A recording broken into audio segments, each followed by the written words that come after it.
They spread rumors on a single mom and an autistic man, thinking his truth would stay silenced. Lena Harper stepped off the bus in a mid-sized town outside Columbus, Ohio, with Ivy asleep against her shoulder and a plastic grocery bag cutting into her fingers. The air smelled like wet leaves and car exhaust, the kind of smell that made a person feel anonymous and exposed at the same time. She paused on the curb, blinking at the pale afternoon, trying to decide whether this place could hold them without bruising them. Ivy's cheek was warm, trusting. Lena's chest wasn't. Hope for her always arrived with attacks, and she still hadn't learned what it would cost here. The apartment above the bakery was smaller than the photos, and the stairs had a soft sag that made each step feel like a question. Inside, the walls were the color of old paper, and the radiators clanked like they were arguing with winter. Lena set Ivy down on the mattress on the floor and watched her curl into herself, thumb near her mouth, as if sleep could protect her from change. Lena's phone showed no missed calls, no one chasing them, no one saving them either. She told herself that quiet was a gift, but her body treated it like the pause before a bad sound. A few doors down, someone opened and closed their door with careful precision, not a slam, not even a normal click, more like a practiced ending. Lena saw him only for a second, a young man in a gray hoodie, headphones covering his ears, eyes fixed on the carpet as if it might suddenly move. He held a small notebook to his chest, fingers tight around it. He didn't look at her. Still, something in his posture said he had noticed everything, the new keys, the tired mother, the child. Lena felt an odd sting of recognition, like seeing her own fear wearing a different face. That evening, the bakery downstairs began to close, and the smell of sugar and yeast drifted up through the vents, softening the corners of the room. Lena unpacked a few clothes, lined Ivy's tiny shoes by the wall, and taped a drawing Ivy had made to the fridge with a strip of torn paper. It was a house with a crooked roof and a sun that looked more like a lemon. Lena stared at it too long, letting her brain do what it always did: scan, predict, brace. She had learned that stability was not a place. It was a moment you defended. In the hallway, footsteps approached and stopped outside her door, then retreated. Lena held her breath without meaning to. A second later, the footsteps returned, slower. She hated how her pulse jumped, hated how her mind offered images before facts, as if fear could keep her faster than reality. Then she heard it, a small, gentle sound, like paper being slid under a door. When the footsteps left for good, she waited another full minute, listening to the building settle, before she finally opened the door a crack and looked down. A folded paper crane rested on the mat, its wings sharp and neat, white against the scuffed brown carpet. No note, no name, just the crane, as if someone had left a piece of quiet on purpose. Lena picked it up and turned it in her hand, surprised by how careful it felt, how deliberate. She glanced toward the hallway. The neighbor's door was shut. She wondered if it was kindness or a warning, because in her life the two had often worn the same mask until it was too late. She carried the crane inside like it might break. Later, Ivy woke hungry and disoriented, asking for her old room in a voice that made Lena's throat tighten. Lena warmed canned soup on a single hot plate and tried to sound cheerful, tried to make new feel like safe. Ivy ate quietly, eyes glossy with sleep, and then asked, "Is Daddy coming here too?" Lena's smile stayed on her face like a bandage, thin and brave. She said what she always said, the truth trimmed to fit a child's heart. "Not here, sweetie." Ivy nodded, but her silence accused the air. After Ivy fell asleep again, Lena sat on the floor by the window and watched headlights slide across the street like slow, indifferent comets. She thought about the last town, the last job, the last manager who had smiled while cutting her hours because customers talk. She remembered the way gossip spread in break rooms, not like anger, but like entertainment, the way people's brains leaned toward scandal, the way mouths leaned toward sugar. She promised herself it would be different. Then she realized She didn't know what different required, only what it demanded from her. In the hallway, a muffled sound rose, someone humming a simple melody, off-key but steady, as if repetition could build a wall. Lena opened her door a few inches and saw the young man again, sitting on the floor by his door with his notebook open on his knees. He was rocking slightly, eyes focused on the page, pen moving in small, controlled strokes. The headphones were still on, but the music must have been low enough for him to hear his own breath. He looked like someone trying to keep the world from touching him by writing it into lines. Lena should have closed her door and let him be. She knew what it felt like to be watched when all you wanted was air. But the paper crane sat on her table like a question that wouldn't stop. She stepped out softly, careful not to startle him, and said, "Hey, did you drop this?" Her voice came out gentler than she expected, almost fragile. He froze, pen hovering, shoulders lifting toward his ears. For a moment he didn't speak at all, and Lena wondered if she had just made a mistake she couldn't take back. He finally glanced up, just a quick look, like touching a hot surface to test if it burns. His eyes were tired, not sad exactly, more like used up by too much noticing. He nodded once, barely, then shook his head, as if correcting himself in real time. His mouth opened, closed, opened again. "For her," he managed, and his gaze flicked past Lena toward the thin wall where Ivy slept. Lena felt a chill and a warmth collide in her chest. He had paid attention to Ivy, but not in the way the world usually did. Still, the fact that he knew she was there made Lena's instincts press their brakes. Lena looked at the crane again, then back at him. "Thank you," she said, meaning it, and also trying to keep her voice steady enough that it didn't sound like permission. He swallowed, fingers tightening around the notebook as if it might float away. "Please," he said, and the word landed heavy, like it had a history. He lowered his eyes to the page, but his voice stayed audible.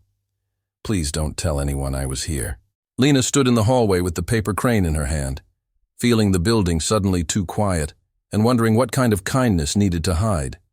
Before she could ask why, he added, softer, almost like he regretted letting it escape. "They make stories."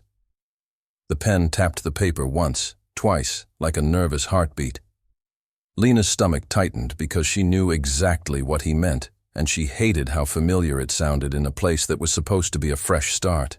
She stared at his notebook, at the careful lines, and thought about all the ways people turn strangers into entertainment when their own lives feel small.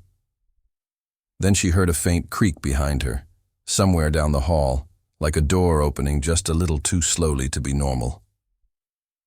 "Good night," Lena whispered, even though it wasn't night yet, and she stepped back into her apartment, locking the door with a click that sounded louder than it should have.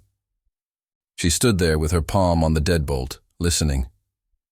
Another creak. Then silence.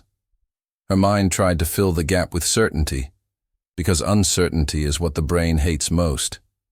But all she had were pieces: a paper crane, a hidden kindness, a man asking not to be seen, and someone else who might have seen anyway. If you were Lena, would you tell anyone about the crane, or keep it secret too? Put your answer down in the comments below. Morning arrived in a dull Ohio drizzle, turning the sidewalks into mirrors that reflected a world Lena didn't trust yet. She walked Ivy toward the elementary school with their shared umbrella wobbling in the wind.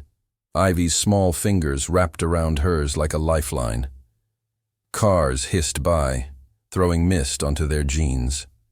Lena kept her face calm, but her body counted exits the way it always did. New town, new rules, same old instinct. Don't give anyone a reason. The school entrance buzzed with bright backpacks and louder parents. Conversations overlapped, quick and confident, as if everyone had rehearsed being okay. Lena felt the familiar sting of standing slightly outside the circle, close enough to hear, far enough to be measured. One mother glanced at Ivy, then at Lena's thrifted coat, then offered a smile that stopped before it reached her eyes. Lena smiled back anyway because politeness was armor. Ivy looked up, silent, absorbing everything. Inside the hallway, fluorescent lights washed the color from faces. Ivy's steps slowed, and her grip tightened until Lena could feel the tiny tremor in her hand. "It smells like markers," Ivy whispered, voice thin with worry. Lena crouched to Ivy's level and smoothed her hair, trying to pour steadiness into her palms. "New places feel loud at first," she said. "Then your brain learns where safe is." She hated how true that was, and how long it could take. The teacher greeted them with a warm voice and careful eyes, the kind of warmth that stayed professional. Ivy hid behind Lena's leg for a heartbeat, then peeked out, watching the other kids like she was reading a room before stepping into it. Lena forced herself to stand and let go. She kissed Ivy's forehead, feeling the child's skin warm and honest. "After school," Lena promised, because promises were the only bridges she could build quickly. Ivy nodded once, brave in the way only kids could be. When Lena walked back outside, the drizzle had thickened into steady rain. She pulled her hood up and moved past the playground, past the flag snapping in the wind, past a row of cars that looked too clean to be struggling. Her thoughts kept circling Ivy's face, the way it tightened when she was scared, the way she tried not to show it. Lena had learned that fear spreads fast in small bodies. She also knew it spreads faster in small towns, only it wears lipstick and smiles. The bakery beneath her apartment was already alive, warm air breathing out each time the door opened. Yeast and cinnamon curled into the rain, the smell almost kind. Lena paused at the entrance to her building, staring at the wet steps and the narrow hallway beyond. She wanted to believe this place could be ordinary. Ordinary meant bills and chores and tired evenings, not whispers. But ordinary had betrayed her before. She climbed the stairs anyway, each step creaking like it remembered other footsteps. On the second-floor landing, Noah stood by the mailboxes, angled away from the stairwell as if expecting someone to come up too fast. Headphones covered his ears, but his eyes were alert, scanning the small metal doors with tight focus. His hoodie looked too thin for the weather. He held his notebook against his chest, fingers curled around it like it mattered more than mail. Lena slowed without thinking, her pulse doing that small, sharp jump that came from surprise and recognition. Noah opened his mailbox and pulled out one envelope, then froze. The paper was creased at the corner, not from delivery, but from pressure, like someone had pinched it hard on purpose. His throat moved as he swallowed, and his breathing shifted into short, careful sips. Lena watched his hand tremble, then steady, then tremble again. He slid the envelope between pages of the notebook, hiding it as neatly as someone hiding a wound. He looked toward the stairwell, quick, like he heard a threat in silence. Lena could have kept walking. She knew that staring made people feel trapped. But the paper crane in her pocket felt heavier today, like it had turned into a debt. "School mornings are intense," she said softly, aiming for normal, not pity. Noah's eyes flicked to her face and away. For a moment he didn't respond, and Lena felt the awkward space expand. Then he nodded once, small and precise, and said, "Yes." The word sounded rehearsed, like a door closing gently. The quiet between them didn't feel empty. It felt loaded. Lena tried again, careful. "Are you okay?" she asked, keeping her voice low, keeping her body still. Noah's thumb tapped the edge of his notebook in a steady rhythm, like counting seconds. He stared at the mailbox numbers as if they were safer than people. Finally, he said, "Mail is hard." The sentence landed plain and honest, and it tugged something in Lena's chest. She understood more than she wanted to. Before Lena could answer, a door opened downstairs with a slow, intentional sound. Mrs. Caldwell appeared on the first step, cardigan neat, hair perfect, smile soft as butter.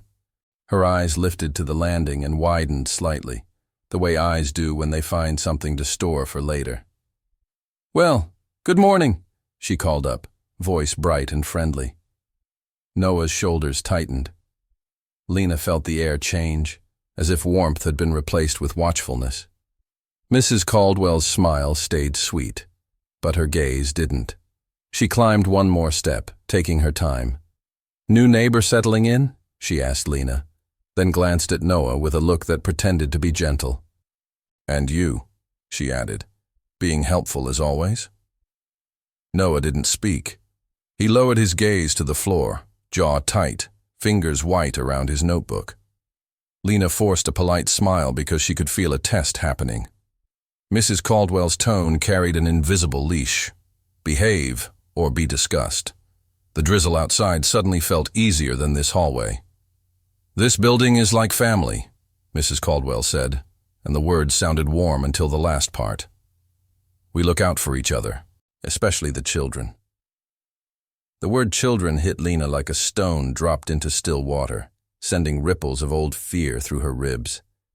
She thought of custody papers, of strangers asking questions with fake concern, of being judged for needing help. Noah flinched at the same time, like his body recognized danger by shape, not by volume. Lena realized they were both bracing for the same kind of harm. Mrs. Caldwell's footsteps moved on, slow and satisfied, and the hallway exhaled too late. Noah released a breath like he'd been holding it for years. Without looking at Lena, he murmured, "She tells things." It wasn't gossip. It was a warning dressed as a fact. Lena nodded, feeling her mind build a picture from fragments. The bent envelope, the request for secrecy, the smile that measured.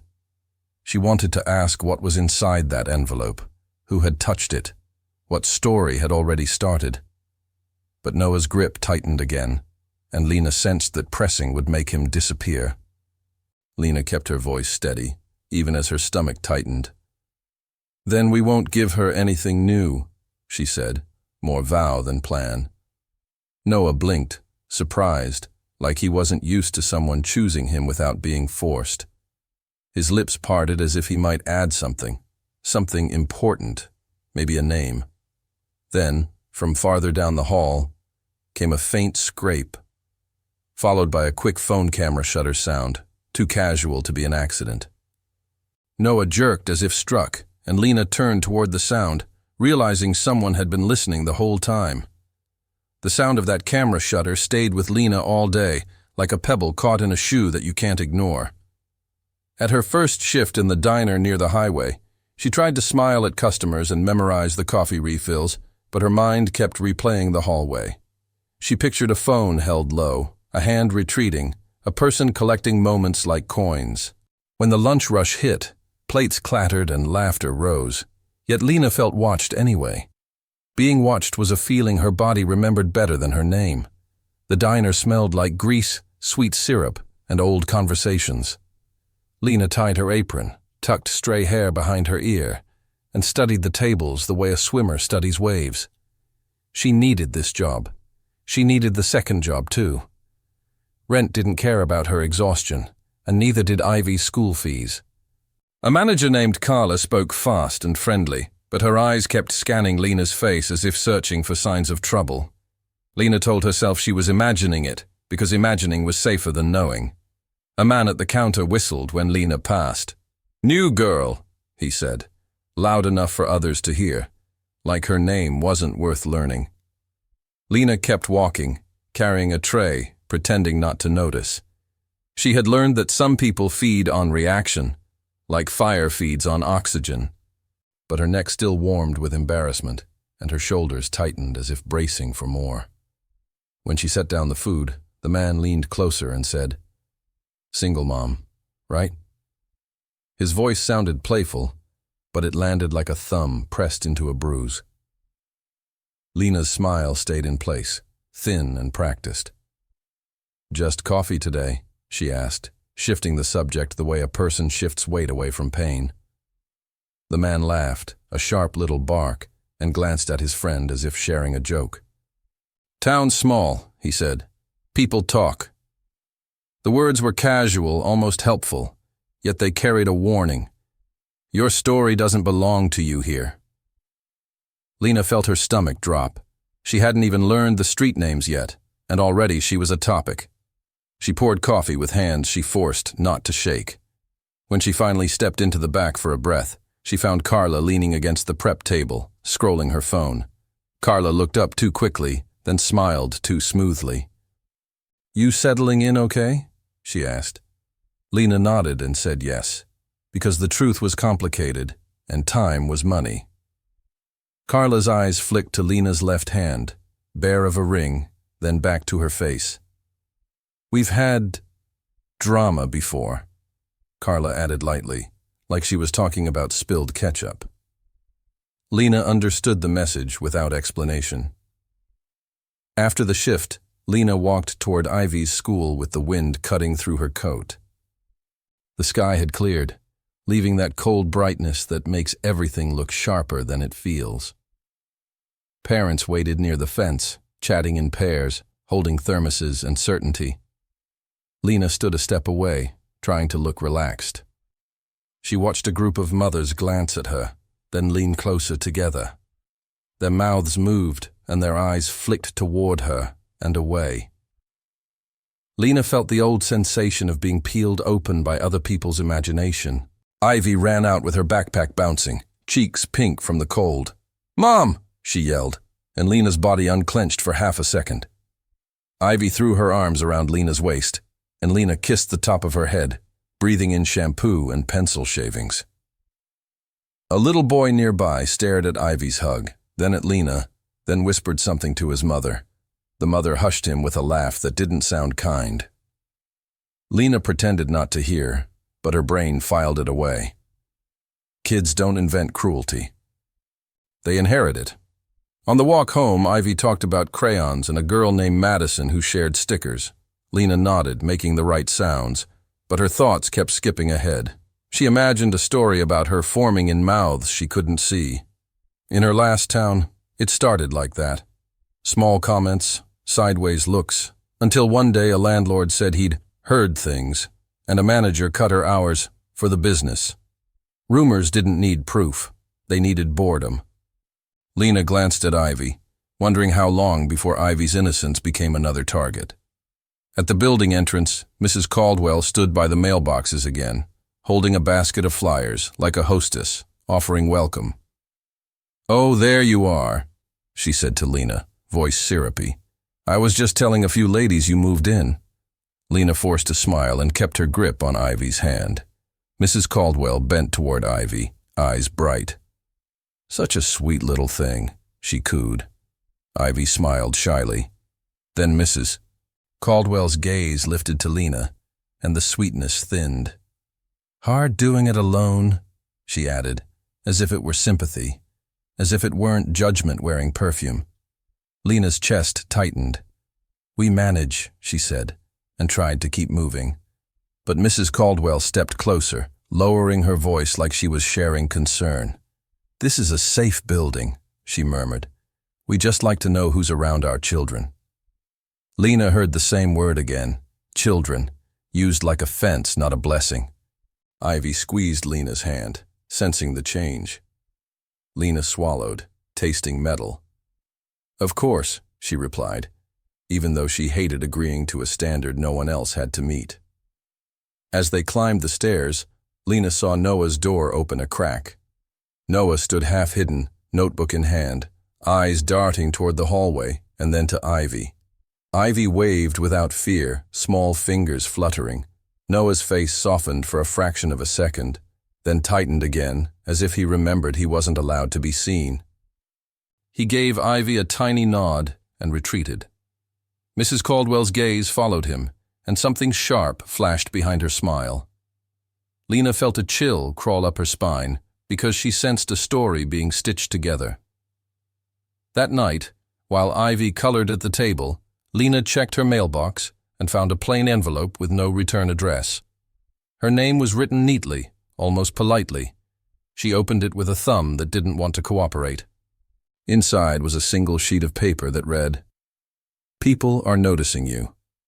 No signature, no explanation, just that sentence, hovering between warning and threat. Lena's ears rang, and the room seemed to tilt slightly. She folded the paper twice, then again, as if smaller could mean safer. She tried to act normal, asking Ivy about school, washing dishes, laying out clothes for the morning. But her nervous system wouldn't settle. Every small sound seemed important. A neighbor's footsteps, a car door outside, the radiator clanking like a nervous laugh. Lena looked at Ivy's face, so open and trusting, and felt anger rise behind her ribs. Ivy deserved a world where adults didn't play games with a mother's reputation. Lena deserved a life where survival wasn't always a performance. She pressed the note into a drawer and locked it. Later, as Lena carried trash to the hallway, she noticed another piece of paper taped near the stairwell bulletin board. It was a community notice, printed in cheerful font. Building safety reminder. Report suspicious activity. Underneath, someone had scribbled in pen, darker and messier. Especially around kids. Lena stared at the ink until it blurred. Suspicious could mean anything. It could mean poor. It could mean alone. It could mean different. It could mean Noah. When she turned back toward her door, she saw a faint smudge on the wall, like a fingerprint, right beside her peephole. The next morning, Lena woke before the alarm, heart already running as if it had heard something she hadn't. She stood at the door and looked through the peephole, half expecting an eye on the other side. Nothing. Still, her body didn't relax. She packed Ivy's lunch with mechanical care, cutting the sandwich into neat halves, smoothing the bag like order could erase chaos. Ivy hummed to herself, unaware, and Lena envied that simple rhythm. Then she noticed Ivy's drawing on the fridge had been nudged crooked overnight. At school drop-off, Lena tried to act light, but her smile felt stiff, like it belonged to someone else. Two mothers near the entrance fell silent as she approached, then restarted their conversation in softer voices after she passed. Lena caught a phrase. Apartment above the bakery, and her stomach tightened. The town was mapping her already, placing her into a small square on their mental board. Ivy waved to Madison and ran inside without looking back. Lena stood there a beat too long, realizing the hardest part of motherhood wasn't letting go. It was watching others reach for your child. Her diner shift began with Carla calling her into the office. The room was cramped and smelled faintly of printer ink and old coffee. Carla shut the door with a gentle click, then leaned her elbows on the desk, voice friendly but careful. "So," she said, "I'm hearing some chatter." Lena's throat went dry. Chatter sounded harmless, but it never was. Carla's eyes stayed on Lena's face, watching for confession the way some people watch for spills. "Nothing serious," Carla added, and that was how Lena knew it was serious. Lena asked what the chatter was about, keeping her tone even, keeping her hands still. Carla hesitated, then shrugged like it was silly. "Just that you're spending time with that guy in your building," she said. "Noah, right?" The name hit Lena like cold water. Lena's mind flashed to the mailbox landing, the camera sound, Mrs. Caldwell's smile. "I'm his neighbor," Lena replied. Carla lifted her eyebrows. "Sure," she said softly, as if acknowledging a child's excuse. Lena felt heat crawl up her neck, shame without guilt. Carla continued, voice lowered into something that pretended to be protective. "Customers notice things," she said. "They like the place to feel family-friendly." Lena heard the hidden meaning. "Your private life is my business if it costs me money." She wanted to argue, to ask why a single mother speaking to a neighbor was suddenly a scandal. But she had rent due. She had Ivy's winter coat to buy. Her brain calculated risk the way it always did, fast and merciless. "I understand," Lena said, and hated herself for how small it sounded. Back on the floor, the man from the counter returned, louder than before. He leaned on the countertop and grinned when Lena approached with the coffee pot. "Hey, Ohio's got room for new love stories," he joked. eyes bright with cruelty disguised as charm. His friend laughed too hard. Lena's face stayed neutral, but her insides tightened. "Just doing my job," she said. The man leaned closer anyway. "Come on," he murmured. "Don't be shy. People say you're friendly with the quiet one." Friendly. The word became a trap. Lena felt the urge to defend Noah rise in her chest, hot and protective. But she also felt the old fear. If she reacted, she'd become the story. She poured the coffee without shaking, then stepped back. "Anything else?" she asked. The man's grin widened. "Nah," he said. "Just watch yourself. Folks don't like secrets." Lena walked away with her spine straight, but her skin felt too tight, like she was wearing someone else's life. Behind her she heard laughter again, soft, satisfied, contagious. On her break, Lena sat in her car and stared at her phone without unlocking it. She considered calling someone, anyone, then remembered there was no one who could fix this with a simple conversation. She opened the drawer where she'd hidden the anonymous note and reread the sentence in her mind. "People are noticing you." Her brain tried to find logic, a pattern, a reason she could solve. Humans crave cause and effect because it gives the illusion of control. But rumors don't follow logic. They follow hunger. And this town was hungry for something to chew. After her shift, Lena went to the grocery store, Ivy perched in the cart seat, swinging her feet. Lena tried to focus on prices, on coupons, on normal things. In the cereal aisle, she felt it again, the sensation of eyes. A woman reached for a box, then paused, watching Lena like she was watching a show. "You're the new one," the woman said, tone friendly in the way a cat is friendly to a bird. "Above the bakery." Lena nodded politely. The woman's smile tightened. "Must be hard," she added, "especially with influences around." Lena's pulse jumped. "Influences?" she asked. The woman tilted her head toward the building name on Lena's reusable bag, as if it were proof. "You know," she said quietly, "that young man. People say he fixates. People say he doesn't understand boundaries." Ivy looked up, sensing tension, eyes wide. Lena felt anger flare, sharp and clean. "He's been nothing but respectful," Lena said. The woman's mouth curved as if Lena had confirmed something. "Oh," she replied, "so you do know him." Lena realized the conversation had never been a question. It had been bait. At home, Lena found Noah sitting on the stairwell landing, notebook open, pen moving in short bursts. He looked up when he heard Lena's steps, then lowered his eyes quickly. Ivy tugged Lena's sleeve and whispered, "That's the Crane man." Noah's shoulders tightened at the nickname, but his gaze softened toward Ivy. Lena hesitated, feeling the day's weight press on her. Part of her wanted to keep distance, to keep them both safe by staying invisible. Another part knew invisibility had never saved her. It had only made her easier to erase. Lena sat on the step below him, leaving space between them. "People are talking," she said quietly. Noah's pen stopped. The silence stretched, filled with the hum of the building and Ivy's small breathing. Noah's jaw worked as if he were chewing words. "Yes," he said finally, and the way he said it suggested he'd heard this song before. Lena watched his fingers grip the notebook until his knuckles paled. "About me?" she asked. Noah nodded once, then twice, like confirming a fact he hated. "About you," he said, then added, barely audible, "and me." Lena felt a cold wash of dread. "What are they saying?" she asked, keeping her voice steady for Ivy's sake. Noah stared at the page, eyes flicking across his own handwriting as if it could give him permission to speak. He swallowed. "They say you—" he began, then stopped, as if the words tasted dirty. He tried again, voice smaller.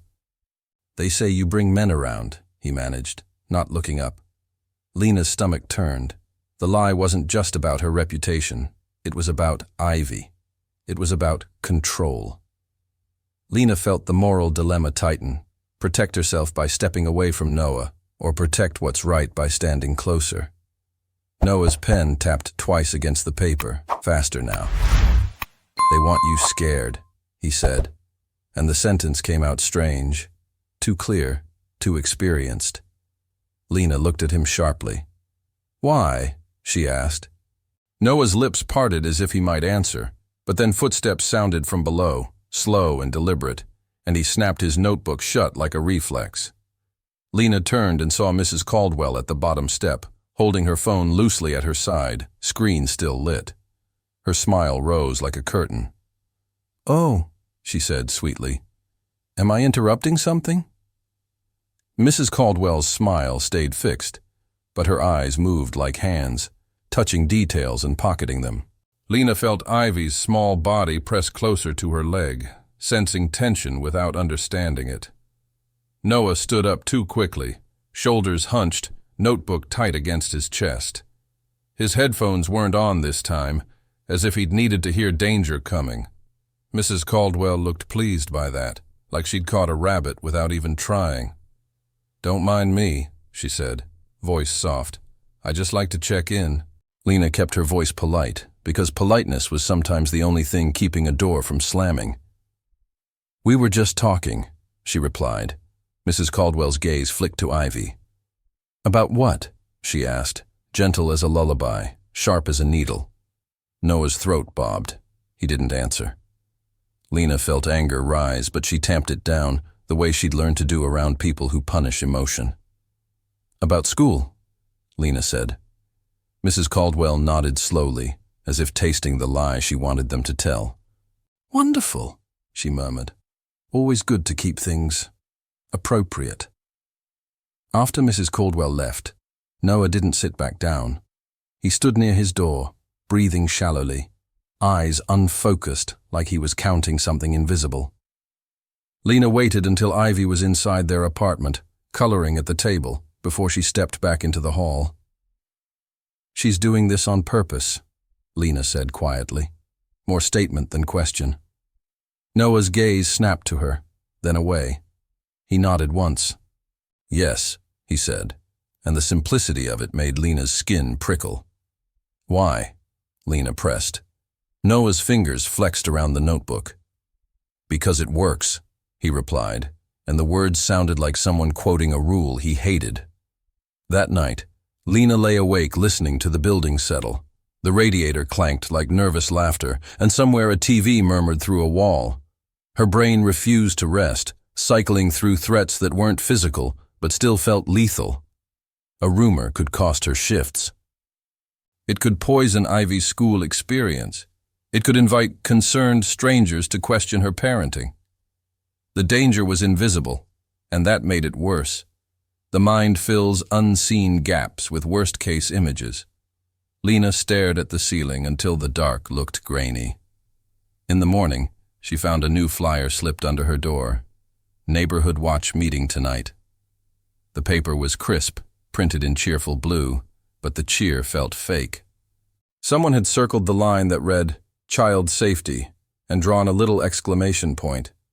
Lena held the flyer between two fingers like it might stain.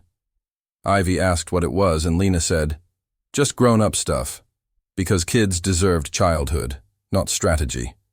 But Ivy's eyes lingered on Lena's face. Children read fear the way they read weather. At the diner, Carla's friendliness had cooled by a few degrees. She didn't say anything direct, but she hovered, correcting tiny mistakes Lena didn't make, watching her like she expected a problem. During the lunch rush, Lena heard her name whispered near the hostess stand. Not shouted, whispered. That was worse, because whispers were shared, not challenged. Lena carried plates and kept her posture upright, trying to look unbothered while her nervous system buzzed. She thought of Noah's phrase, "Because it works." She hated how true it was. Shame spreads faster when it's quiet. Near mid-afternoon, the man from the counter returned, wearing confidence like a cologne. He slid onto a stool and leaned back, eyes on Lena as she refilled sugar caddies. "You should smile more," he said. Lena didn't respond. He chuckled. "Come on. People say you've got a lot of company, he added, and his friend snorted. Lena's hand stilled for a second, then resumed. She felt that old internal split, fight and risk everything, or stay calm and swallow it. She chose calm, and the choice tasted like pennies. He lowered his voice, making it intimate on purpose. I heard you and that guy upstairs are close, he said, watching her face. The quiet one. Weird, right? Lena looked at him finally and kept her expression flat. He's my neighbor, she replied. The man smiled wider. Sure, he said, and that single word carried the entire rumor, already written. He tapped the counter. Just saying, he continued. People don't like situations around kids. There it was again. Children, used like a weapon that looked like concern. Lena felt her heart pound once, hard. When she got off work, she found Ivy waiting with a teacher at the school office. Ivy's face was pale, lips pressed tight, backpack clutched to her chest. The teacher looked apologetic. She had a little trouble today, the teacher said. Another child said some things. Lena's stomach dropped. She knelt in front of Ivy. What things, honey? She asked softly. Ivy's eyes filled, but didn't spill. He said you have boyfriends, Ivy whispered, as if repeating the words could make them true. Lena felt something snap tight inside her, a protective rage so clean it almost felt calm. Lena asked the teacher who said it. The teacher hesitated, then gave a name Lena didn't recognize and added, Kids repeat what they hear. The sentence sounded neutral, but it carried a whole world of adult failure. Lena hugged Ivy, holding her longer than usual, and felt Ivy's small shoulders shake once. Lena's mind raced. This wasn't just about her anymore. The rumor had reached Ivy's mouth, Ivy's friendships, Ivy's sense of safety. Lena imagined Ivy being labeled, isolated, punished for an adult story. She looked up at the teacher and forced her voice steady. I want this addressed, she said. The teacher nodded, but her eyes looked tired, like she already knew how hard it would be. Back at the building, Noah sat on the stairwell again, rocking faintly, notebook open. Lena approached with Ivy, and Ivy hid behind her mother's coat, suddenly unsure. Noah's eyes softened, then dimmed with guilt he didn't deserve. Lena sat 2 steps away, not too close, not too far. It reached the school, Lena said quietly. Noah's pen froze. He didn't ask what. He already knew. They do that, he murmured, voice rough. Lena stared at him. Who are they? She asked, and heard her own desperation. Noah hesitated, then slid his notebook toward her, stopping short, as if offering it cost him something. On the open page were dates and short, neat notes. Hallway photo, mail bent, Caldwell watching, diner man smiling. Lena's throat tightened when she saw her own life reduced to bullet points of harm. Noah's handwriting was controlled, but the pattern was ugly. You write it down, Lena said, more to herself than to him. Noah nodded. So I don't forget, he whispered. Lena realized he wasn't documenting for drama. He was documenting because his memory had been questioned, dismissed, laughed at. Proof was his safety. A door clicked somewhere above them and voices floated down, 2 women laughing softly, saying a name Lena caught clearly. Lena. Then another phrase. Child services, spoken like gossip, like entertainment. Lena's blood went cold. She looked at Noah, and for the first time she saw fear in his eyes that wasn't for himself. It was for her. Noah's mouth opened as if to warn her, but the words got stuck. He only managed, tonight, and his eyes flicked toward the flyer in Lena's hand. They'll say it tonight. That evening, Lena dressed Ivy in pajamas early, as if bedtime could keep the world out. The neighborhood watch meeting was scheduled for 7, printed in cheerful letters that didn't match the dread in Lena's stomach. Ivy sat on the mattress drawing paper cranes with crooked wings, copying the one Noah had folded, trying to make something gentle from something tense. Lena kept glancing at the door, listening for footsteps, for voices, for any sign that the building had decided what they were. She told herself she wouldn't go. Then she imagined them speaking without her there. In the hallway, neighbors drifted downstairs in pairs, shoes tapping, voices low and excited. Lena cracked her door and saw Mrs. Caldwell ushering people with a bright smile, like she was hosting a party. She held a clipboard and a pen, her phone tucked into her cardigan pocket, screen occasionally lighting up. Lena watched Carla from the diner walk in, laughing with someone she didn't recognize. Carla. In her building. Lena's stomach tightened at the overlap, the way small towns braid your life into knots. Lena shut the door softly and leaned her forehead against it, breathing through the heat in her face. Noah knocked once, gently, then stood back as if distance could soften the intrusion. When Lena opened the door, he didn't meet her eyes. "They will say you are unsafe," he murmured, voice clipped, like he was reciting a line he hated. Lena's throat went dry. "Because of what?" she asked, though she already knew the answer. "Because it's easy." Noah swallowed. "Because you are alone," he said. "Because you are tired. Because you spoke to me." His fingers tapped his notebook in a tight rhythm. Lena felt anger and fear collide inside her, a storm with no clean direction. "Do they have any proof?" she asked. Noah's eyes flicked up. "They don't need it," he replied.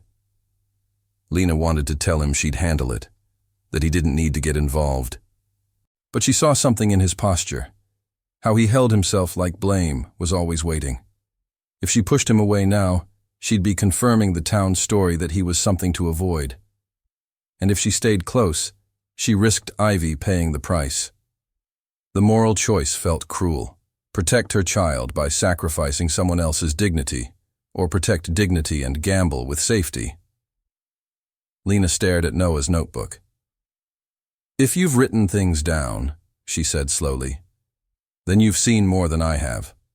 Noah nodded once, and it looked like relief.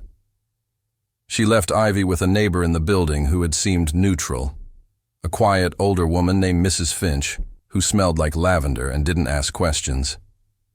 Ivy hugged Lena and whispered, "Don't let them be mean." Lena kissed her forehead and promised, though she didn't know if promises were strong enough. As Lena walked downstairs with Noah a step behind, her pulse thudded in her ears. She felt everyone's nervous systems in the air, that collective itch for drama, for certainty, for a villain.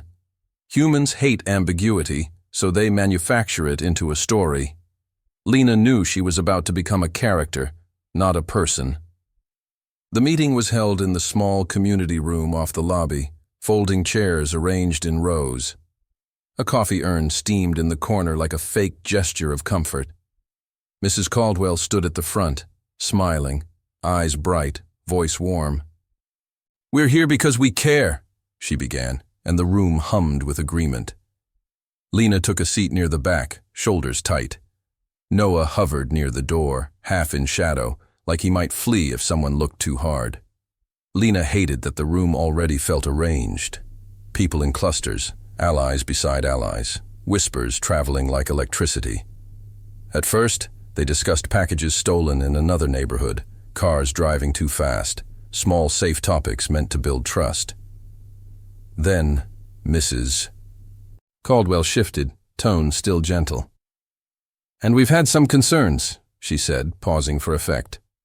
Several heads turned toward Lena, as if on cue. Lena felt her skin heat. Mrs. Caldwell continued, "Concerns about unfamiliar visitors and the well-being of children." The word children landed again, heavy and public. Lena's heart pounded once, hard. She realized this wasn't conversation. It was theater, and she had been cast. A woman 2 rows ahead cleared her throat and said, "I heard the new tenant works late nights." Another voice added, "And there's a man who's always around her." Lena's stomach twisted. Noah's shoulders tightened by the door. Carla from the diner raised her eyebrows slightly, not speaking, but not stopping anything either. Lena listened as her schedule, work, school, groceries, was retold like a scandal. Ordinary exhaustion became suspicion in someone else's mouth. Lena could feel the room's attention narrowing, the way a crowd focuses when it smells a story. She forced herself to breathe slowly, because panic would look like guilt. Mrs. Caldwell nodded sympathetically, as if this hurt her too. "We all want to help," she said, "but we have to be careful. Sometimes people make choices that put kids at risk." Lena's vision sharpened. She stood up, chair scraping loudly, cutting through the murmurs. The sound felt like stepping onto ice that might crack. "My child is safe," Lena said, voice steady but tight. She looked around at faces, some curious, some pleased, some pretending to be concerned. "If you have a question," she added, "ask me. Don't invent answers." For a moment, the room went quiet, startled by directness. Mrs. Caldwell's smile didn't move. "Of course, dear," she said, and the word dear was a soft slap. "No one is accusing you. We're just sharing information." Sharing. Lena felt the manipulation in that word, how it turned harm into community service. A man in the corner said, "It's not personal, it's just kids." Lena wanted to scream that kids were not a shield for cruelty. Instead, she asked, "Who said my child is at risk?" Silence. Then someone whispered, "We've seen him with her." Heads tilted toward Noah. Lena's lungs tightened. The accusation had found its target. Noah's face drained of color. He shifted his weight, eyes flicking rapidly across the room like searching for a safe exit. Lena watched the crowd's subtle body language. People leaning back, people folding arms, people forming distance with posture. Their brains were doing what brains often do, favor the story that keeps their worldview simple. Autistic man equals danger. Single mom equals chaos. It was easier than nuance. Lena stepped a little closer to Noah without touching him, a silent choice. "He gave my daughter a paper crane," she said. "That's it. That's the crime?" Her voice cracked on the last word, and she hated how emotion could be weaponized. Mrs. Caldwell lifted a hand, calming the room like a conductor. "Let's not get defensive," she said softly, and the room relaxed into her control. "We're just saying we should document concerns." Document. The word snapped into place in Lena's mind, linking to the scribbled flyer, the bent mail, the camera shutter. Documentation wasn't safety. It was a file. It was a narrative made official. Lena felt her stomach drop as she imagined her name on paper, her parenting measured by strangers. "Who is documenting?" Lena asked, voice low. Mrs. Caldwell's eyes gleamed. "We all can," she replied. After the meeting, people filed out with satisfied murmurs, as if they'd done something good. Carla avoided Lena's eyes, busying herself with the coffee cups. Mrs. Caldwell touched Lena's arm lightly, smiling. "No hard feelings," she said. Lena pulled back gently. "You mentioned documentation," Lena replied. "What exactly are you planning?" Mrs. Caldwell's smile widened. "Just being responsible," she said. "If someone needs support, proper channels can help." Proper channels. Lena felt cold creep up her spine. She pictured an interview, a home visit. Ivy asked questions she shouldn't have to answer. Outside the community room, Noah stood rigid, breathing fast. Lena followed him into the hallway. "They're going to call someone," Lena said, voice flat with realization. Noah nodded, eyes glossy, as if he'd been waiting for her to reach the same conclusion. He opened his notebook with trembling fingers and flipped to a page marked with a small folded corner. "They already did," he whispered. Lena stared at the page. There, in his neat handwriting, were 3 words that made the hallway tilt. "Report filed last week." And below it, another line, unfinished, as if he couldn't force himself to write the name. Lena stared at Noah's notebook until the words felt unreal, like they belonged to someone else's life. Report filed last week. Her mouth went dry. A report meant a record, a story that could follow her even if it was built from air. She pictured Ivy sitting in a strange office, answering questions with her small, honest voice. She pictured strangers deciding what kind of mother Lena was based on rumors dressed as concern. The thought hit a primitive part of her brain, the part that screams, protect, and it took effort not to panic in the hallway. Noah's finger hovered over the unfinished line beneath the report note, as if he wanted to write the name, but couldn't bear to make it real. His breathing was shallow, and Lena noticed how his shoulders lifted with each inhale, like his body had learned to expect punishment, even from oxygen. "Who filed it?"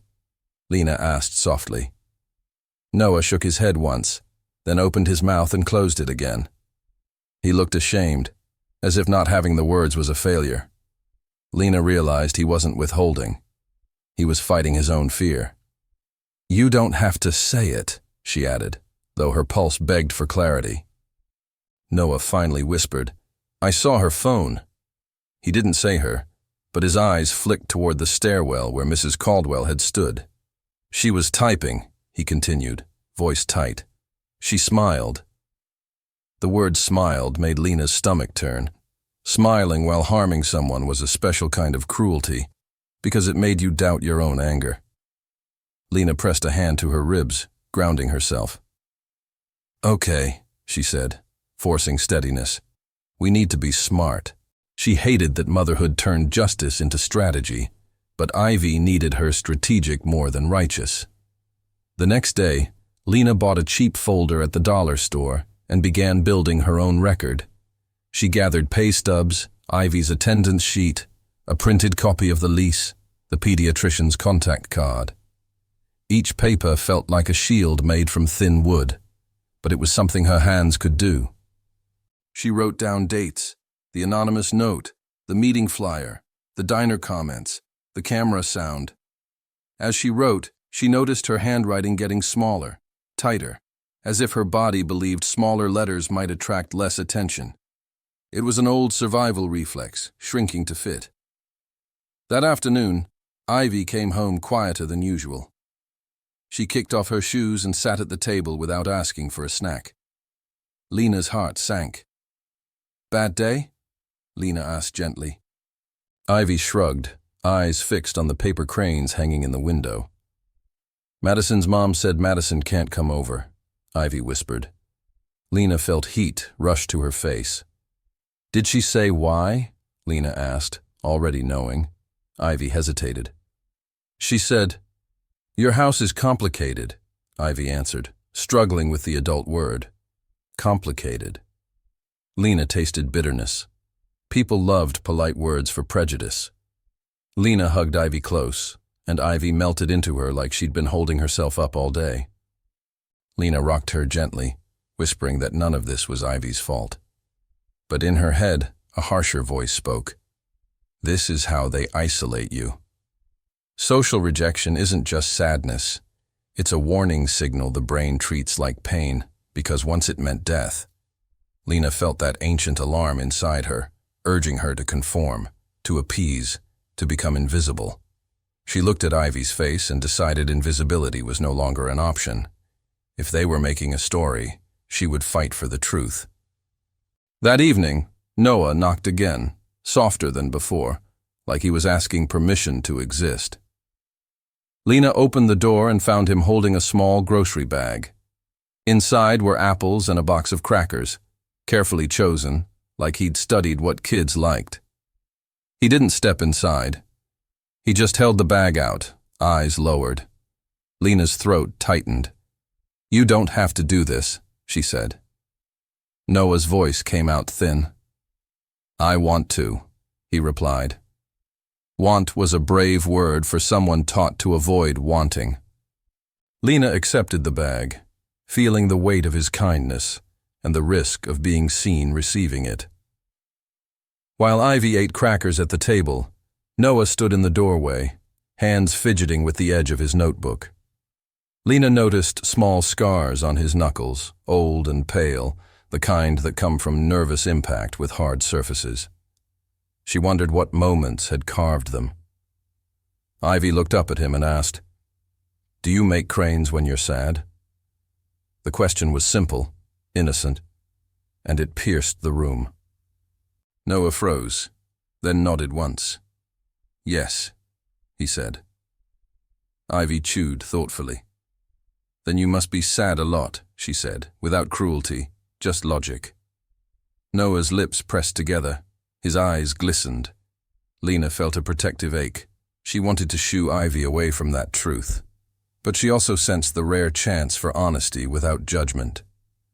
Noah's voice was quiet when he answered. "I was," he said. 2 words, past tense. Lena's heart jumped. "Was," she echoed gently. Noah glanced at Lena, a brief look that held fear and hope tangled together. "Now." "Less," he murmured, and his eyes flicked toward Ivy. Lena saw his nervous system trying to decide if safety was real or a trick. Trust for him wasn't a feeling. It was a risk assessment. Noah stepped back, then surprised Lena by speaking again, faster, like the words might escape if he slowed. "The report," he said. "I wrote it down because people lie. They say I don't remember right. They say I imagine." His breath caught. "But I don't imagine," he insisted, and the intensity in his voice made Ivy look up. Lena felt a wave of empathy so strong it made her eyes sting. Gaslighting wasn't just emotional. It rewired a person's confidence in their own perception. Noah had learned to distrust his senses because others demanded it. "I believe you," Lena said, firm. Noah's shoulders sagged slightly, as if a muscle he'd been clenching finally let go. He opened his notebook and showed Lena more pages, not just about her, but about himself. Dates, names, short descriptions of people laughing, filming, cornering him with words. He had drawn tiny symbols beside some entries, a circle, a triangle, as if categorizing danger. Lena didn't ask what each meant yet. She didn't want to overwhelm him. But she understood the larger truth. Noah had been hunted for being different, and the town had called it concern. Lena's stomach turned with moral disgust, a feeling that signals something is wrong in the social fabric. Lena asked, "Do you have any proof besides notes?" The question felt unfair, because a person shouldn't need proof to be believed, but she also knew how systems worked. Noah hesitated, then tapped the inside pocket of his hoodie. "Phone," he said. Lena's pulse quickened. "Videos?" she asked. Noah nodded once, then shook his head, confused by his own answer. "Not mine," he clarified. "Theirs," he swallowed. "They send things. They brag." Lena felt cold spread through her. People who harm often can't resist performing it, recording it, sharing it like a trophy. "Can you show me?" she asked. Noah didn't pull the phone out. Instead, he backed away, as if the request had opened a door he feared walking through. His eyes flicked toward the hallway, toward the building's quiet. "Not here," he whispered. "Walls listen." Lena stared, realizing he wasn't being poetic. He was being literal in the way trauma makes you literal. Assume you're overheard. Assume you're monitored. Assume you're unsafe. Lena nodded slowly. "Okay," she said. "Where then?" Noah looked down at his notebook, then wrote a single word and turned the page toward her. "Library." Beneath it he added, "Shakia. Tomorrow." Then, as if it cost him everything, he wrote one more line. "Before they call." The next morning, Lena walked Ivy to school with a smile that felt glued on. She kissed Ivy's forehead longer than usual, breathing in the clean soap smell, as if it could store courage in her lungs. "If anyone says anything weird," Lena murmured, "you tell your teacher, okay?" Ivy nodded, eyes wide, and ran toward the doors. Lena watched until Ivy disappeared inside, then stood still for a second, letting the anxiety surge and settle like a wave. Her brain wanted certainty. It wanted a guarantee that motherhood wouldn't be put on trial by bored strangers. but guarantees were a luxury. The public library sat near the town square, quiet brick building, winter shrubs like stiff green fists along the walkway. Lena arrived early and chose a table near a window where she could see the parking lot. She brought her folder of documents, neatly stacked, as if order could convince the universe to be fair. When Noah walked in, he paused by the entrance like he was checking invisible tripwires. His hood was up, headphones on, notebook tucked tight. Lena waved gently, low and calm, trying not to spike his alarm. He approached with measured steps, eyes scanning faces, shoulders tense like a drawn bow. They sat with a chair between them, space that said respect. Noah didn't speak at first. He set his notebook down, then placed his phone beside it, screen facing down like it was dangerous.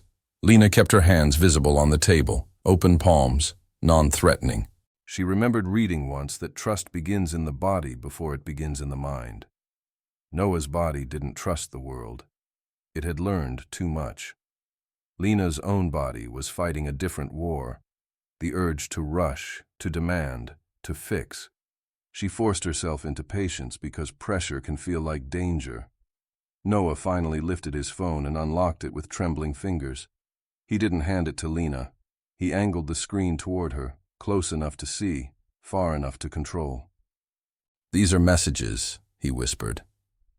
Lena leaned in and saw a group chat name that made her stomach twist. Building Watch. Beneath it were photos, blurry hallway shots, a zoomed-in image of Lena's door, Ivy's backpack from behind, Noah standing by the mailboxes. Captions followed, laughing emojis, fake concern. Lena felt nausea rise as her brain recognized the pattern. Surveillance disguised as community. People crave belonging, and they bond fastest over a shared enemy. Noah scrolled to a video. A man's voice, familiar from the diner, joked off camera. "Watch this, he'll freak out." The video showed Noah outside by the dumpsters, flinching as someone tossed something near his feet. Not dangerous, not violent, just startled, overwhelmed. The camera zoomed in on his face for humiliation. Lena's jaw tightened. Noah's breathing sped up, and he paused the video, finger hovering as if he could stop the memory too. Lena wanted to reach across and cover his hand, but she didn't. Touch can be comfort or assault depending on the nervous system. Instead, she said, "You didn't do anything wrong." Noah's eyes stayed on the table. "They say I'm scary," he whispered, voice thick. "But they make me look scary." Lena felt a bitter clarity settle in her chest. This wasn't random gossip. It was a coordinated story, fed by footage, repeated until it felt true.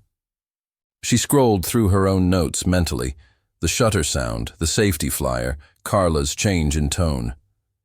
"Why are they doing this now?" Lena asked. Noah's mouth tightened. "Because you're new," he said. "New people are easy to shape." He swallowed, then added, "And because she hates when someone is kind to me." Lena asked, "Who is she?"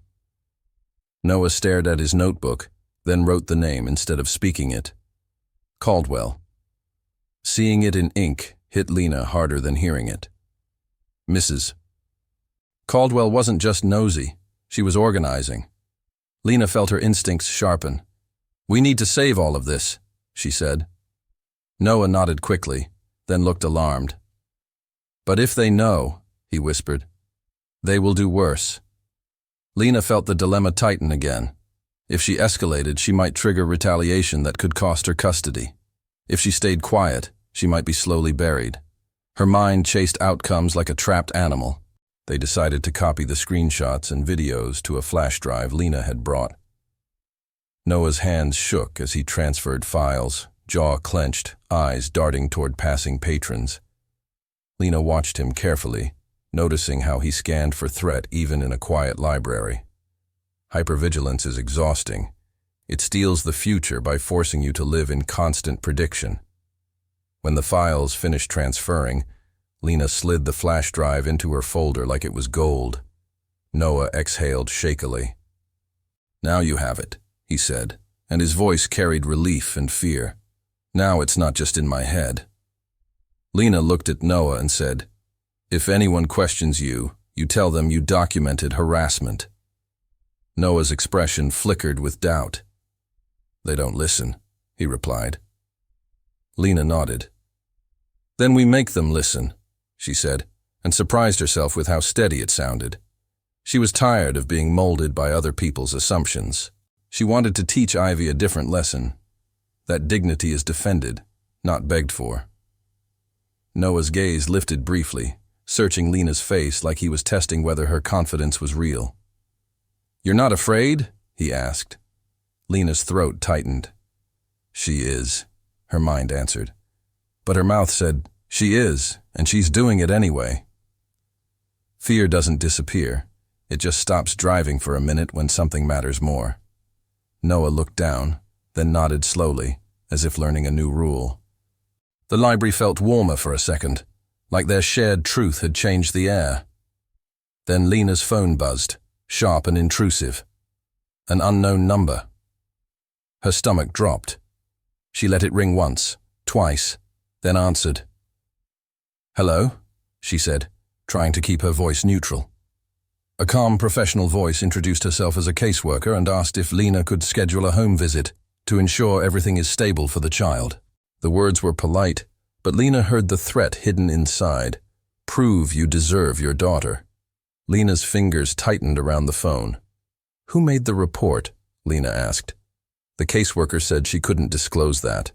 Lena looked at Noah, and his face had gone pale, eyes glossy with guilt. Lena forced her voice steady and agreed to a visit, because refusing would look worse. When she hung up, the silence between them felt heavy. Noah's voice came out rough. "I'm sorry," he whispered, as if the town's cruelty was his fault.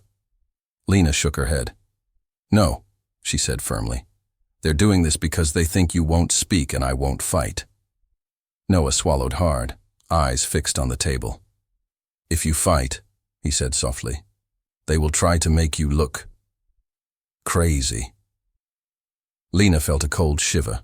She knew that tactic, provoke, then point at the reaction. She gathered her folder and the flash drive, standing carefully. "Then we stay calm," she replied, "and we stay truthful." But as they walked out, Lena noticed two teenagers across the street, phones held chest high, lenses angled toward them, recording like it was entertainment. Lena saw the teenagers' phones and felt her body tighten, not in panic, but in a hard, focused way. She kept walking at the same pace, shoulders squared, as if refusing to give their cameras a reaction. Noah's steps faltered, and he angled his face down, hood shadowing his eyes. Lena wanted to tell him to ignore them, but ignoring isn't neutral when someone is hunting you. It's just quieter fear. She whispered, "Keep breathing," and matched her stride to his so he wouldn't feel alone in the spotlight. The phones followed anyway. Back at the building, Mrs. Caldwell stood by the mailboxes like she belonged to the place more than anyone else. She smiled brightly when she saw them, as if the library visit was a coincidence she'd expected. "Good afternoon," she sang. Lena nodded once, polite and cold. Noah moved to pass quickly, but Mrs. Caldwell leaned slightly into his path, not blocking him, just shaping him. "Noah, sweetheart," she said, too sweet. "You know people worry when you're around families." Noah's throat tightened. Lena felt anger flare, worry, families, words used like velvet gloves over a fist. Lena stepped forward. "He's allowed to exist in his own building," she said, voice even. Mrs. Caldwell's eyes widened in fake surprise. "Oh, of course," she replied, then lowered her voice as if offering guidance. "But you're a mother. You understand. Perception matters." Perception. Lena felt the trap. If she resisted, she'd look defensive. If she agreed, she'd betray Noah and herself. She chose a third path, silence. She took Noah's elbow lightly, not gripping, just anchoring, and guided him toward the stairs. Mrs. Caldwell's smile thinned as they walked away. Inside the apartment, Lena called her sister in another state and left a voicemail. asking if she could be an emergency contact for a family services situation. Saying the words out loud made her stomach churn. Ivy sat at the table, drawing, quiet, listening in a way kids do when they sense adults are scared but hiding it. Lena hung up and knelt beside Ivy. "Someone might visit to ask questions," Lena said gently. "You just tell the truth, okay?" Ivy's brow furrowed. "Did I do something bad?" she asked. Lena's heart cracked. "No," she said quickly. "This is grown-ups being messy." The next day at the diner, Carla pulled Lena aside near the soda machine. "Hey," she murmured, eyes darting. "A couple people messaged me." Lena's chest tightened. "About what?" she asked. Carla sighed like she was tired of drama she enjoyed from a distance. "About you," she said. "About the building. About that guy." Carla lowered her voice. "They're saying you're unstable. That you bring your kid around situations." Lena felt heat rise behind her eyes. "Do you believe them?" she asked. Carla hesitated just long enough to hurt. "I don't know you that well," she answered, and that was the cruelty, withholding trust as punishment. During the lunch rush, the diner man returned, grinning like he owned the room. He spoke loudly, letting his words travel. "Hey, Lena," he said as if they were friends. "Heard you got a social worker coming." "That true?" Conversations nearby paused. Forks slowed. Lena felt the room's attention snap toward her like a rubber band. Her brain screamed at her to disappear, to laugh it off, to do anything that would lower the threat. She kept her face calm.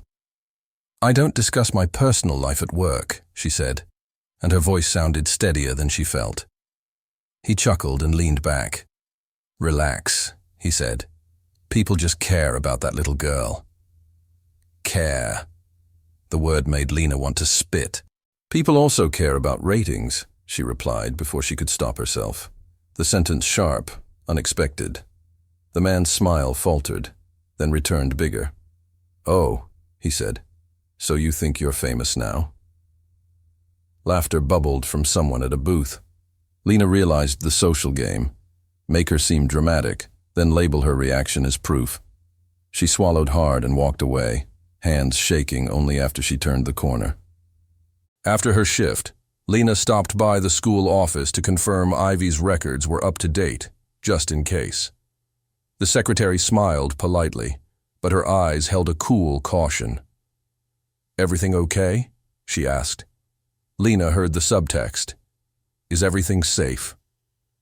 Lena nodded and said yes, then asked if there had been any complaints. The secretary's smile tightened. "Nothing official," she said, which meant something unofficial had already traveled. Lena left with her cheeks burning, feeling the humiliation of being evaluated by people who knew nothing about her nights, her sacrifices, her prayers whispered into laundry baskets. That evening, Lena found Noah in the hallway, sitting on the floor with his notebook open, rocking slightly. His headphones were off, and his face looked drained, like his body had spent all day bracing. "They filmed you," Lena said quietly. Noah didn't look up. "They always film," he murmured. Lena sat 2 steps away. "The caseworker called," she added. Noah's rocking slowed. "I know," he said, voice flat. Lena stared. "How?" Noah swallowed. "Group chat," he whispered. "They said mission accomplished." Lena felt a cold shock. Mission. They weren't worried neighbors. They were a team. Noah slid his phone toward Lena again, and she saw new messages, laughing, congratulating, planning. One line made Lena's stomach twist. "If she panics, we win." Another. "Make him show a meltdown on camera." Lena's hands trembled with rage. She forced herself to breathe slowly because she knew the truth of that message. Panic is contagious, and people interpret panic as guilt, even when it's grief. Lena looked at Noah. "They're provoking you," she said. Noah nodded, eyes shiny. "They like when I react," he whispered. "Then they're right." Lena felt a protective determination settle over her like armor. She made a plan with Noah, simple and careful. He would avoid the hallway when groups gathered. He would keep his phone charged and save everything. Lena would document too. Timestamps, screenshots, statements. They agreed not to argue in public, not to give the cameras anything juicy. It felt unfair having to be perfect just to be treated like human. But Lena's priority was Ivy. She looked at Noah and said, "You don't owe them silence." Noah's lips parted, then closed. "When I talk," he whispered, "I get punished." Lena nodded. "Then we pick the right room," she replied. The home visit was scheduled for Friday afternoon. All week, Lena cleaned as if cleanliness could prove love. She scrubbed baseboards, organized Ivy's clothes, lined up canned food in the cupboard like evidence of competence.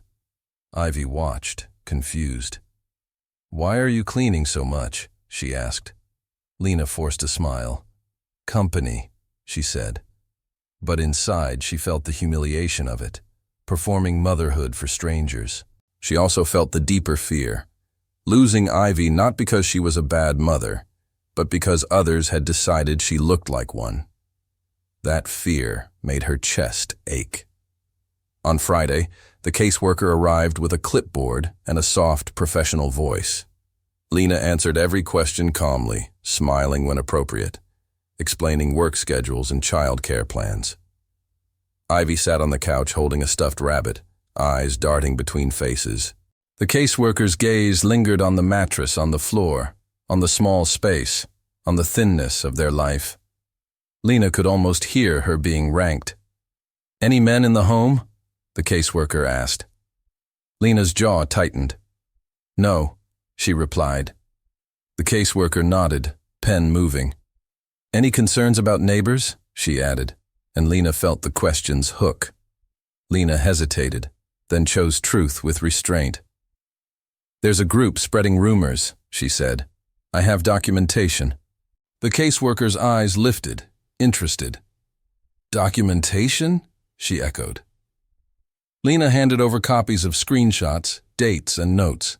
The caseworker flipped through them, expression tightening in a way that wasn't sympathy, but seriousness. Lena's heart pounded. She couldn't tell if this was helping or making her look paranoid. The caseworker asked, "Do you feel targeted?" Lena answered, "Yes," and hated how vulnerable the word sounded. Then the caseworker paused at one screenshot and said quietly, "This name, Mrs. Caldwell. Is she the building manager?" Lena's breath caught when the caseworker asked about Mrs. Caldwell. It felt like the first time an adult in authority had noticed the right problem. "She acts like she is," Lena said carefully. "But she's just a neighbor who runs the watch meetings." The caseworker's pen paused, then moved again, slower now. Ivy hugged her stuffed rabbit tighter, eyes fixed on Lena's face, as if reading it for danger. Lena kept her voice calm, but inside her mind raced, measuring the risk of saying too much versus the cost of staying quiet. The caseworker nodded once, as if filing away something important. After the caseworker left, Lena locked the door and leaned against it, letting her legs shake for a second. Ivy looked up. "Are we in trouble?" she asked in a whisper. Lena crossed the room and knelt beside her, smoothing her hair. "No," she said steady. "We're just being looked at." Ivy frowned. "Why?" Lena's throat tightened. "How do you explain to a child that some people feel powerful when they decide who belongs?" "Sometimes grown-ups get scared of what they don't understand," Lena said. Ivy's eyes darted to the window cranes. "Like when kids are mean," she offered. Lena nodded. "Like that." A knock came an hour later, 3 quick taps, then silence. Lena's stomach dropped, but it was Noah. He stood in the hallway with his notebook and phone, eyes wide with urgency. "She's calling a meeting," he whispered. "Tonight. Emergency." Lena felt cold spread through her chest. "About what?" she asked. Noah swallowed. "About you," he said. "About me. About the visit." Lena's jaw tightened. The caseworker hadn't even been gone a day, and the rumor machine was already spinning the fact into a weapon. Noah's gaze flicked down the hallway. "They're saying you cried," he added, confused. Lena hadn't cried, but truth wasn't the point. Lena understood then what they were doing. They were racing to define the story before anyone else could. If they labeled her unstable first, any evidence she showed would look like a desperate cover-up. It was social sabotage with a polite face, and it worked because people trust the crowd more than the lone voice. Lena grabbed her folder and the flash drive, then looked at Noah. "If they meet," she said, "we show up." Noah flinched. "They will stare," he warned. Lena nodded. "Let them," she replied. "Staring won't hurt as much as losing Ivy." The meeting took place in the same community room, but the mood was sharper, excited. Chairs filled fast. Phones were out, screens glowing like small, hungry eyes. Mrs. Caldwell stood at the front again, smiling as if the room were a stage built for her. "We need to discuss a serious matter," she began, voice trembling with performative concern. Lena walked in with Noah beside her, and the chatter shifted instantly into hushes and side looks. Lena felt the air thicken, like she'd stepped into a room where everyone had already agreed on her guilt. She kept her chin up anyway. Mrs. Caldwell lifted a hand in greeting, sweet as ever. "Lena," she said, stretching the name like taffy. "We're worried about your little girl." Lena felt Ivy's face flash in her mind, and fury rose, clean and protective. "Stop using my child as a prop," Lena said, voice steady. A few people gasped softly. Mrs. Caldwell's smile tightened, but she didn't lose her tone. "A visit from services isn't nothing," she replied. "It means someone saw danger." Lena's heart pounded. "Someone created danger," Lena corrected. Mrs. Caldwell tilted her head. "Are you accusing the community?" she asked, and the room murmured. Lena stepped forward and held up her folder. "I'm presenting facts," she said, "not feelings, not rumors." She looked around the room, meeting eyes one by one, forcing herself not to rush. "There's a group chat," she continued. "Photos of my door, photos of Ivy, videos made to provoke Noah." The word provoke landed like a match. Some faces flickered with discomfort, others with curiosity. Mrs. Caldwell laughed lightly. "Conspiracy," she said, and several people nodded, grateful for an easy label. Lena felt the trap forming again. If she sounded too intense, she'd be called unstable. That was when Noah moved. Not forward dramatically, not loud. Just one step into clearer light, shoulders trembling. He held his phone up with both hands, as if it weighed 100 pounds. The room went quiet, in the way a crowd goes quiet before deciding whether to mock. Noah's mouth opened, then closed, then opened again. His voice came out uneven but real. "They make stories," he said, eyes fixed on the floor. "They record me, they laugh, they write that I'm dangerous." He swallowed hard. "But I'm not." The last 3 words were soft, and they hit the room harder than shouting. Mrs. Caldwell's smile faltered for a fraction of a second, then returned, brighter. "Noah, honey," she said, "no one is saying you're dangerous." Lena felt her anger surge because the lie was so clean. Noah's hands shook, but he didn't step back. "Yes," he said, louder now, still not loud, just clearer. "You did." He lifted his phone toward the front row. "In the chat." The room stirred, eyes shifting, posture changing. People hate being associated with cruelty when it becomes public. Shame is contagious too, and it moves fast when cameras turn. Lena plugged the flash drive into the small community room laptop, hands steady through sheer will. A video played on the projector, the Dynaman laughing, telling someone to get a reaction. Noah flinching as an object landed near his feet. Then a screenshot of the group chat. Mrs. Caldwell's name at the top, her message visible. "If she panics, we win." Another message followed. "Make him melt down on camera." A sharp inhale rippled through the room. Someone covered their mouth. Someone whispered, "That's real." Lena watched faces shift from certainty to discomfort, from comfort to fear. The crowd's brain was updating its story in real time. Mrs. Caldwell stepped forward quickly, voice sharpening. "This is out of context," she snapped, and it was the first time her mask slipped. Lena seized the moment. "Context?" she repeated. "The context is you were filming my child and provoking my neighbor for entertainment." The diner man in the video, now sitting in the back row, shifted in his chair, suddenly smaller. Carla from the diner stared at the screen, cheeks flushing, realizing her own silence had been part of the machine. Mrs. Caldwell's eyes darted around, searching for allies. But allies are loyal to comfort, not truth, and comfort was leaving her. A woman stood up abruptly, voice shaking. "I didn't know it was like that," she said. "I thought we were just watching out." Lena looked at her and felt the bitter sorrow of it. People don't always want to harm. They just want to belong, and belonging often asks for a target. Another man muttered, "This is harassment," and the word sounded heavy, official. Mrs. Caldwell tried to laugh again, but it came out thin. Noah's breathing was fast, but he stayed standing, eyes wet, hands still holding the phone like proof of his humanity. Then Mrs. Finch, the lavender-scented neighbor, rose slowly near the side. Her voice was quiet, but it carried. "I was there when Lena left Ivy with me," she said. "I've watched that child. That mother is steady." She turned her gaze to Mrs. Caldwell. "And I've seen you taking photos in the hallway," she added. The room shifted again, like a tide turning. Mrs. Caldwell's face tightened. "This is ridiculous," she hissed. Lena felt the moment crest. The bully was being seen, not just felt. Noah swallowed and added, voice trembling, "I wrote dates. I wrote names.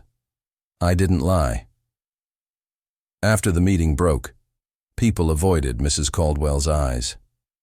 Some whispered apologies to Lena, awkward and late. Noah leaned against the wall, shaking, like his body had run a marathon without moving. Lena guided him toward the door, keeping her hand near his elbow without touching, ready if he needed grounding. In the hallway, Mrs. Caldwell brushed past them, phone tight in her hand, expression hard and embarrassed. As she passed, she murmured to Lena, too low for others, "This isn't over." Lena felt a chill, but she didn't look away.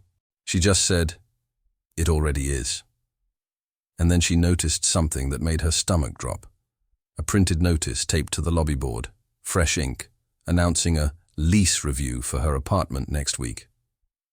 If this story hits something tender in you, if you've ever watched a single mom carry the whole world on her back, or seen an autistic person get turned into a story instead of treated like a human being, take a second to stand with Lena and Noah right now.